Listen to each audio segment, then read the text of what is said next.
Over in the state of New Jersey, a political operative has been arrested on felony mail-in ballot fraud charges stemming from the operations that he's been running over in Atlantic City for years.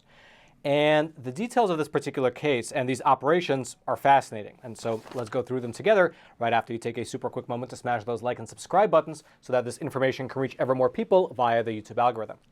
Now, to start with, the political operative in question here is Mr. Craig Callaway, the former president of the Atlantic City City Council. And locally, Mr. Callaway is seen as something of an expert in mail-in ballots.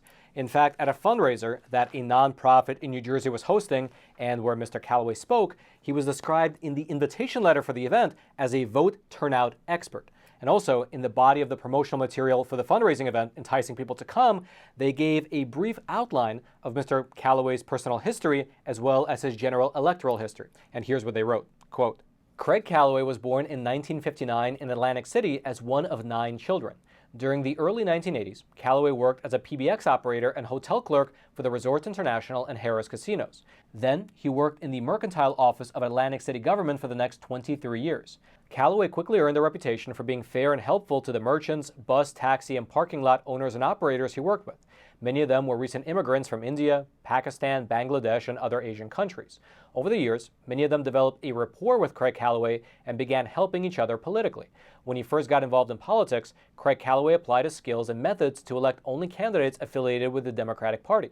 However, during the past 20 years, Callaway has chosen to support candidates who he believes best represent his views and interests, regardless of party. And indeed, looking at his general track record, it appears that Mr. Callaway has something of a Midas touch when it comes to local elections. The synopsis continued, quote, Craig Callaway is recognized and respected as one of the best get-out-the-vote organizers in America.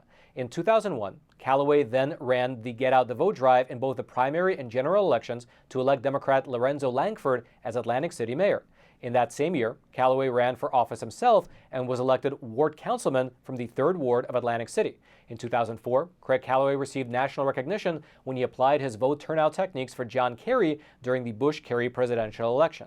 And then, just as that earlier part of the synopsis mentioned, Mr. Callaway didn't appear to discriminate between Republicans and Democrats when offering his services. Quote, in 2013, Craig Callaway helped unseat Democrat Lorenzo Langford and elect Republican Don Guardian as mayor in Atlantic City, a town with an overwhelming majority of Democratic voters. In 2020, Callaway helped Amy Kennedy when she was a candidate for the Democratic Party nomination for the House of Representatives in South Jersey.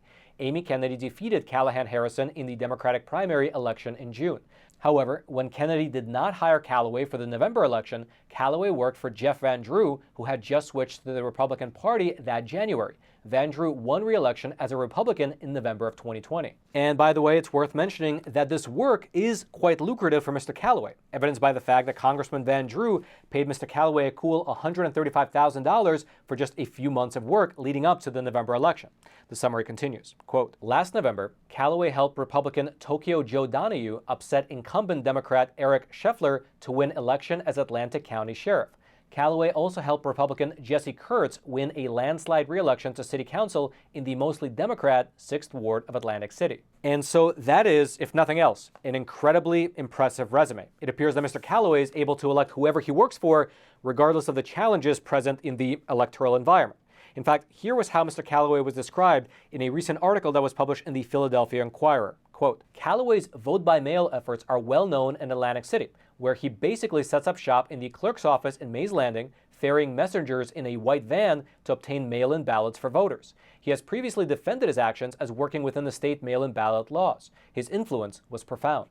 And in fact, along that line of his influence, the chairman of the Atlantic County Republicans summed it up quite succinctly. Quote, he can make or break an election.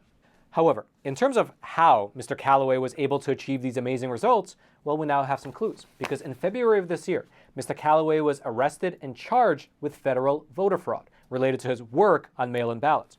And alongside the actual indictment, there was a short statement released by the U.S. Attorney's Office in New Jersey, which said the following, quote, Mr. Craig Callaway was arrested today for his role in procuring, casting, and tabulating fraudulent mail-in ballots submitted in the November 8, 2022 general election. Now, in terms of the specifics of what the feds were actually able to uncover, well, there was a 10-page indictment document that was released to the public outlining both the investigation as well as the findings. You can see the charging document up on your screen right now. And this indictment alleges that while working on Congressman Van Drew's re-election campaign in the year 2022, well, here's what happened. Quote, approximately 1 month before the November 8th, 2022 general election, Callaway and others working at Callaway's direction approached numerous individuals in Atlantic City promising to pay them $30 to $50 to act as purported authorized messengers for voters who supposedly wish to vote by mail. Okay, so just to pause here and summarize. Approaching the date of the actual midterm election, Mr. Callaway and his associates would search for people in Atlantic City and allegedly offer them somewhere between $30 to $50 for a single day's work. He wouldn't really explain to them what the day's work would entail, only that they would be acting as messengers for election-related matters. And so then, once Mr. Callaway found enough of these messengers, they would go and post up at the local county clerk's office. Quote, Mr. Callaway and his subordinates further offered to transport these individuals to and from the county clerk's office to perform this voting-related work. Upon arriving at the parking lot of the county clerk's office, an individual who accepted Callaway's offer for work would meet with Callaway, Callaway's subordinates, or on occasion both, and provide Callaway or Callaway's subordinates with their identification. Callaway or Callaway's subordinates used the identification to complete the authorized messenger portion of the vote-by-mail application and then provided the individual with multiple applications that Callaway or his subordinates had only moments earlier filled out. The majority of these purported messengers were unfamiliar with the role of an authorized messenger and did not know the voters listed on the vote-by-mail applications for whom they were supposedly serving as authorized messengers. And so, allegedly, these supposed messengers would be given these applications that were filled out right there on the spot in the parking lot by either Mr. Callaway himself or by one of his subordinates. Then, these so-called messengers would then head on over to the, quote, Atlantic County Clerk's Office carrying anywhere from 1 to 4 completed vote-by-mail applications. As instructed by Mr. Callaway or his subordinates, these individuals provided County Clerk's Office personnel proof of identification and signed the vote-by-mail applications in the authorized messenger portion before handing these signed applications to the office personnel. The purported messengers waited while office personnel processed the applications and, if the applications were approved, provided to the purported messengers mail-in ballots for the voters listed on the applications. All right, just to pause here for a super quick moment. If you happen to be a gun owner right here in the U.S., I've got some great news for you. Our sponsor today, Vanish Holsters, is giving away an $80,000 custom Rocky Ridge Silverado for free to one lucky American who buys one of their holsters between now and June 3rd. Even better, besides the chance to win the truck, they're also knocking off $50 off of the retail price for anyone who buys a holster using my special link, which for your reference is www.vnsh.com/Roman. And these holsters are phenomenal. They're super comfortable. The way they're designed sort of conforms to your body. You don't need to wear a separate belt with them. They're one size fits all, and they can accommodate like 99% of all semi-automatic handguns. And all Vanish holsters have 2 extra slots for 2 fully loaded magazines. And best of all, they're a company that actually stands behind their product. And so if you're not fully satisfied, they offer a no questions asked money back guarantee. And so just head on over to vanish.com/Roman to access the deal. It's a great holster. It's $50 off. There's a money back guarantee. And if you purchase before June 3rd, you'll automatically be entered to win an $80,000 custom Rocky Ridge Silverado. Now, like all good things in life, this deal will not last long. And I'll also mention that this deal is not available on their general website. You can only find this deal on my special landing page with them. So just head on over to vnsh.com/Roman. I'll also throw the link down into the description box below. And so in short, these messengers were allegedly being paid by Mr. Callaway to essentially just be runners. They would be given these absentee ballot applications right there in the parking lot. They would then take those applications inside to the county clerk's office. They would submit the applications. They would wait for them to be processed, and then, once they were processed, these messengers would be handed real mail-in ballots. Now, in New Jersey, state law requires that a messenger must deliver the mail-in ballot that they receive from the clerk directly to the voter who actually requested that ballot. And then, the messenger must certify that they delivered the ballot to the actual human voter. But, according to the indictment, that's not what happened here. Instead, after these messengers received the mail-in ballots from the county clerk's office, they left that office and handed the ballots directly to either Mr. Callaway or to one of his subordinates right there in the parking lot. After which, the indictment claims that the following happened. Quote, many of the mail-in ballots collected by Callaway or his subordinates were ultimately cast in the names of people who have confirmed that they did not vote in the 2022 general election, either in person or by submitting a mail-in ballot, and that they did not authorize Callaway or his subordinates or anyone else to cast ballots for them.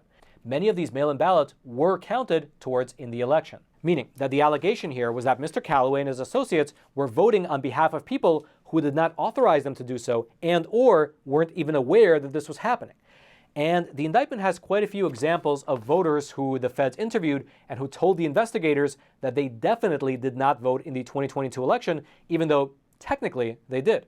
There's also surveillance footage from the county clerk's office, which, again, allegedly shows this all taking place.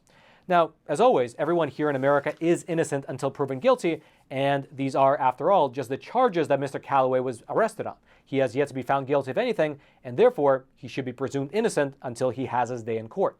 Now, the specific charges against him, which is the procuring, casting, and tabulating of fraudulent ballots, carries a maximum penalty of 5 years in prison, as well as a $250,000 fine. And it is also worth noting that the charges here stem only from the November 2022 midterm election, not from any of the prior elections before that. And as of right now, Mr. Callaway has not issued any statements on this particular matter. At the moment, Mr. Callaway is free after he posted a $50,000 unsecured bond. Now, after his arrest, Mr. Michael Suleiman, who is the current chairman of the Atlantic County Democrat Party, he released a statement saying this in part, quote, "It's no secret that candidates from both parties have hired Callaway in the past to help them win elections. Those who hired him cannot plead ignorance now. Everyone in Atlantic County knows exactly what Callaway's operation is and the blatant illegality of it all." He further added that he will be using this arrest as an impetus to lobby both the state legislature as well as the governor's office to pass new laws explicitly banning the practice of paying people to act as ballot messengers, which, for your reference, is currently not illegal in the state of New Jersey. Now, whether that lobbying effort will go anywhere is anyone's guess. In the meantime, Mr. Callaway will be having his trial later this year, and I'll bring you any updates as they're made available. Otherwise, in the meantime, if you would like to read the full indictment for yourself, which I would recommend, it's actually pretty interesting and includes a lot of details in terms of the investigation, I'll throw a link to the PDF version of it. You'll be able to find it down in the description box below. And then lastly, if you enjoyed today's content and you're just thinking to yourself, man, I love this episode, I just wish Roman would publish more episodes every single week. Well, you're in luck, because I do. Over on Epoch TV, our awesome no censorship video platform, I publish anywhere between 1 to 3 exclusive episodes of Facts Matter every single week, usually on topics that are unfortunately too spicy for here on YouTube. And so if you'd like some extra episodes every single week, including a huge backlog from the last 3 years, well, now's a great opportunity to check it out because the Epoch Times is running a phenomenal sale. Just 25 cents a week for a full year, which if you do the math, works itself out to just be $1 a month. And so if you're indeed looking for an honest source of news, take advantage of the sale. The link will be right there at the top of the description box below. You can just click on that link. It'll take you to the sale page where you can try the Epoch Times for, again, just $1 a month. I hope you check it out. And then until next time, I'm your host, Roman from the Epoch Times. Stay informed. Most importantly, stay free.